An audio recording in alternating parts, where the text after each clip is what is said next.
بسم اللہ الرحمن الرحیم۔ السلام علیکم۔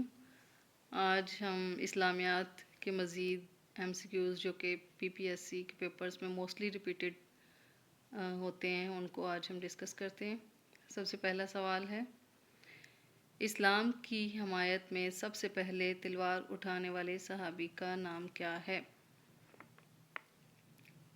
تو ان صحابی کا نام ہے حضرت زبیر بن عوام رضی اللہ تعالیٰ عنہ۔ نیکسٹ کوشچن ہے، اس اولین صحابی کا نام بتائیں جن کو آپ صلی اللہ علیہ وآلہ وسلم کا حبیب کہا جاتا ہے۔ ان اولین صحابی کا نام حضرت ابوبکر صدیق ہے۔ نیکسٹ کوشچن، یا اللہ ان دونوں میں سے کسی ایک کے ذریعے اسلام کو قوت عطا فرما۔ آپ صلی اللہ علیہ وآلہ وسلم نے یہ دعا فرمائی تھی کہ یا اللہ ان دونوں میں سے کسی ایک کے ذریعے اسلام کو قوت عطا فرما، تو وہ کن کن کے لیے دعا فرمائی تھی؟ عمر بن خطاب اور عمر بن حشام۔ حضرت عمر رضی اللہ تعالیٰ عنہ جو تھے انہوں نے تو اسلام قبول کر لیا تھا، اور جبکہ عمر بن حشام یہ ابو جہل کا نام ہے، اصل نام ہے، اس نے اسلام قبول نہیں کیا تھا۔ آپ صلی اللہ علیہ وآلہ وسلم نے اس کے لیے بھی دعا فرمائی تھی۔ نیکسٹ کوشچن، ابو جہل کا اصل نام کیا تھا؟ ابو جہل کا اصل نام عمر بن حشام تھا۔ نیکسٹ کوشچن ہے، قرآن پاک کی کون سی آیات سن کر حضرت عمر رضی اللہ تعالیٰ عنہ نے اسلام قبول کرنے کا فیصلہ کیا؟ اہل قریش میں سے سب سے زیادہ طاقتور نوجوان جو ابو جہل کی طرف سے 100 اونٹوں کے لالچ اور جوش اور جذبے میں آپ صلی اللہ علیہ وآلہ وسلم کے ارادہ قتل کے لیے ننگی تلوار لے کر نکلا، تو راستے میں نعیم بن عبداللہ صحابی نے ان کو روکا اور انہیں ان کے بہن اور بہنوئی کے مسلمان ہونے کی خبر دی۔ حضرت عمر رضی اللہ تعالیٰ عنہ اسی طرح سے غصے میں اپنی بہن کے گھر گئے، تو وہاں پہ ان کے بہن اور بہنوئی جو تھے وہ قرآن پاک کی تلاوت کر رہے تھے، اور حضرت عمر جو تھے انہوں نے اپنے بہن اور بہنوئی کو مار مار کر لہو لہان کر دیا۔ اس وقت حضرت خباب جو تھے وہ ان کو قرآن پاک کی جو سورہ طٰہٰ ہے اس کی چند ابتدائی آیات کی تلاوت کرنا سکھا رہے تھے۔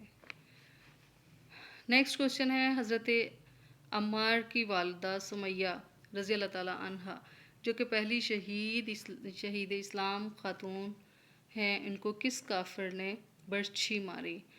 تو ابو جہل جو تھا انہوں نے حضرت سمیہ جو تھیں ان کو برچھی مار کر شہید کر دیا تھا۔ اس کے علاوہ یہ کوشچن اس طرح سے بھی پوچھا جا سکتا ہے کہ اسلام کی پہلی شہید خاتون جو ہے ان کا کیا نام ہے؟ تو ان کا نام حضرت سمیہ ہے۔ نیکسٹ کوشچن ہے، آپ صلی اللہ علیہ وآلہ وسلم نے کس سال مسلمانوں کو ہجرت حبشہ کا حکم دیا؟ آپ صلی اللہ علیہ وآلہ وسلم نے رجب 5 نبوی صلی اللہ علیہ وآلہ وسلم میں مسلمانوں کو ہجرت حبشہ کا حکم دیا۔ نیکسٹ کوشچن، ہجرت حبشہ اولیٰ میں کتنے مردوں اور عورتوں نے ہجرت کی؟ تو اس ہجرت میں 12 مرد تھے اور 4 عورتیں شامل تھیں۔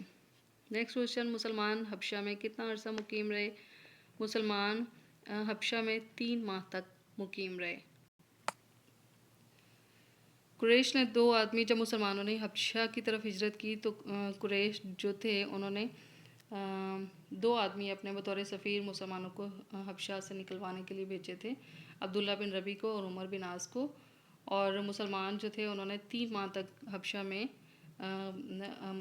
3 ماہ تک وہ مقیم رہے، اور پھر اس کے بعد جب انہوں نے مکہ میں بنو ہاشم کے مسلمان ہونے کی خبر سنی تو تب مسلمان واپس آ گئے، اور وہاں پر شاہ نجاشی جو تھا حبشہ کا جو بادشاہ تھا اس کے سامنے حضرت جعفر طیار نے سورہ مریم کی تلاوت کی تھی۔ نیکسٹ کوشچن ہے، ہجرت حبشہ ثانی کس سن نبوی میں ہوئی؟ ہجرت حبشہ ثانی 7 نبوی میں ہوئی۔ نیکسٹ کوشچن، ہجرت حبشہ ثانی میں مرد و خواتین کی تعداد کیا تھی؟ ہجرت حبشہ ثانی میں 83 مرد اور 18 عورتیں شامل تھیں۔ نیکسٹ کوشچن، شاہ نجاشی نے کب اسلام قبول کیا؟ شاہ نجاشی نے 7 نوی صلی اللہ علیہ وآلہ وسلم میں اسلام قبول کیا جب مسلمانوں نے دوسری ہجرت حبشہ کی تھی۔ نینوا شہر سے کون سے پیغمبر گزرے ہیں؟ نینوا شہر سے حضرت یونس علیہ السلام گزرے ہیں، مطلب ان کا تعلق جو ہے وہ نینوا شہر سے ہے، حضرت یونس علیہ السلام کا۔ نیکسٹ کوشچن، اہل طائف کس بت کی پوجا کرتے تھے؟ اہل طائف لات بت کی پوجا کرتے تھے۔ نیکسٹ، چاند کے 2 ٹکڑے شق القمر ہونے کا واقعہ کب پیش آیا؟ یہ واقعہ 5 نوی صلی اللہ علیہ وآلہ وسلم کو پیش آیا۔ کفار مکہ جو تھے وہ حضور صلی اللہ علیہ وآلہ وسلم سے یہ کہا کرتے تھے کہ آپ صلی اللہ علیہ وسلم اپنے مطلب نبی ہونے کے حوالے سے ہمیں کوئی معجزہ دکھائیں یا اس طرح سے کچھ۔ تب آپ صلی اللہ علیہ وآلہ وسلم نے چاند کی طرف انگلی سے اشارہ کیا تو چاند 2 ٹکڑوں میں تقسیم ہو گیا، اور یہ تقریباً اتنا ٹائم پیریڈ تک یہ 2 ٹکڑوں میں تقسیم رہا جتنا کہ عصر و مغرب کے درمیان واقعہ ہے۔ نیکسٹ کوشچن میں یہ اس کا مزید جو ہے بتایا جا رہا ہے اس کے بارے میں۔ کتنی دیر تک چاند اس حالت میں رہا اور بعد میں اپنی اصلی جگہ واپس آ گیا؟ تو یہ عصر و مغرب جتنا وقفہ، مطلب عصر سے لے کر مغرب تک کا جتنا ٹائم پیریڈ ہوتا ہے اتنی دیر تک۔ واقعہ معراج کب ہوا؟ واقعہ معراج 27 رجب 10 نوی صلی اللہ علیہ وآلہ وسلم کو ہوا تھا، جب آپ صلی اللہ علیہ وآلہ وسلم معراج پر تشریف لے گئے تھے، اور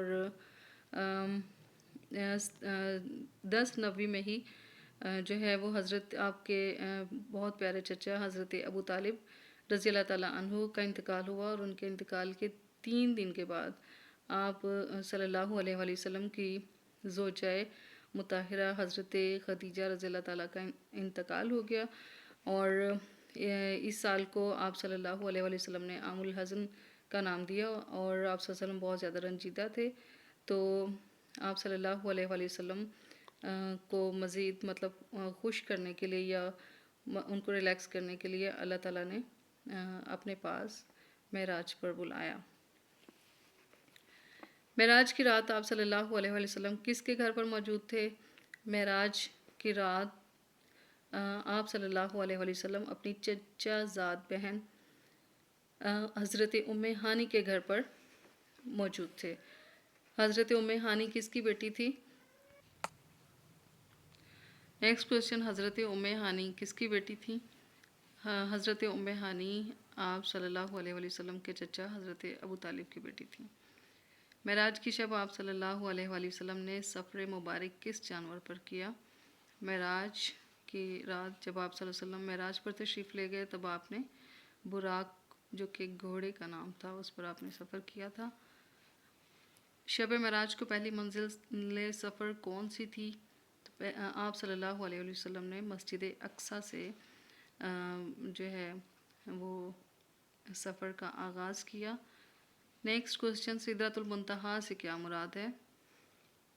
معراج کی رات مسجد اقصیٰ سے سدرۃ المنتہا سے آگے نکل جانے کے حوالے سے حضرت جبرائیل علیہ السلام نے انکار کر دیا، اور آپ صلی اللہ علیہ وآلہ وسلم کا براق جو تھا، یعنی کہ ان کا جو گھوڑا تھا، وہیں پہ رک گیا۔ سدرۃ المنتہا سے کیا مراد ہے؟ سدرۃ المنتہا سے مراد ایک ایسا درخت ہے، بیری کا درخت ہے، جو کہ نور سے بنا ہوا ہے۔ عین کعبہ کے اوپر کون سی جگہ ہے جس کا طواف 70,000 فرشتے کرتے ہیں؟ جس طرح سے خانہ کعبہ ہے، اور جس مقام پر خانہ کعبہ ہے عین اس کے اوپر بالکل اسی جگہ پہ جہاں پہ خانہ کعبہ ہے آسمان کے اوپر ایک مقام ہے جسے بیت المعمور کہا جاتا ہے، اور اس مقام کے ارد گرد 70,000 فرشتے جو ہیں وہ طواف کرتے ہیں۔ نیکسٹ کوشچن، اس اونٹنی کا کیا نام ہے جس پر آپ صلی اللہ علیہ وآلہ وسلم نے سفر مدینہ کیا؟ اس اونٹنی کا نام قصوہ ہے جس پر آپ صلی اللہ علیہ وآلہ وسلم نے مدینہ کا سفر کیا۔ نیکسٹ کوشچن، غار ثور میں آپ صلی اللہ علیہ وآلہ وسلم اور آپ رضی اللہ تعالیٰ عنہ، مطلب اس سے مراد حضرت ابوبکر صدیق ہیں، کو کھانا کون پہنچاتا تھا؟ غار ثور میں حضور صلی اللہ علیہ وآلہ وسلم کے ساتھ آپ کے حبیب دوست حضرت ابو بکر صدیق رضی اللہ تعالیٰ عنہ بھی تھے، اور آپ صلی اللہ علیہ وآلہ وسلم کو اور حضرت ابو بکر صدیق رضی اللہ تعالیٰ عنہ کو کھانا حضرت اسماء بنت ابی بکر پہنچاتی تھیں، حضرت اسماء جو کہ حضرت ابو بکر صدیق رضی اللہ تعالیٰ عنہ کی صاحبزادی تھیں۔ ہجرت مدینہ میں راہبر سفر کون تھا؟ ہجرت مدینہ میں آپ صلی اللہ علیہ وآلہ وسلم کے ساتھ رہبر سفر عبداللہ بن عریق تھے۔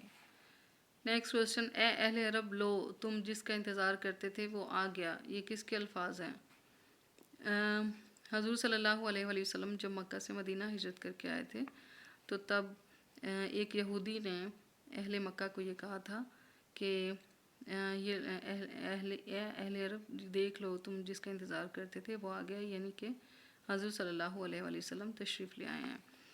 نیکسٹ کوشچن، آپ صلی اللہ علیہ وآلہ وسلم قبا کب پہنچے؟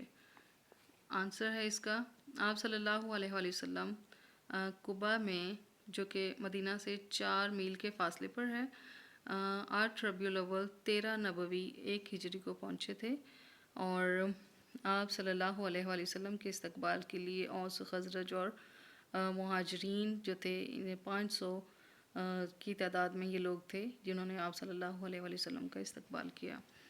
نیکسٹ کوشچن، قبا میں آپ صلی اللہ علیہ وآلہ وسلم نے کس کے ہاں اقامت فرمائی؟ تو قبا میں آپ صلی اللہ علیہ وآلہ وسلم نے کلثوم بن الحدام کے ہاں اقامت فرمائی۔ نیکسٹ کوشچن ہے، قبا میں آپ صلی اللہ علیہ وآلہ وسلم نے کتنے دن قیام فرمایا؟ تو وہاں پر آپ صلی اللہ علیہ وآلہ وسلم نے 14 دن قیام فرمایا، اور یہاں پر آپ صلی اللہ علیہ وآلہ وسلم نے ایک مسجد کی بنیاد رکھی، اور اس مسجد کا نام مسجد قبا ہے۔ نیکسٹ ہے، مسجد قبا کا دوسرا نام کیا ہے؟ مسجد قبا کا دوسرا نام مسجد تقویٰ ہے۔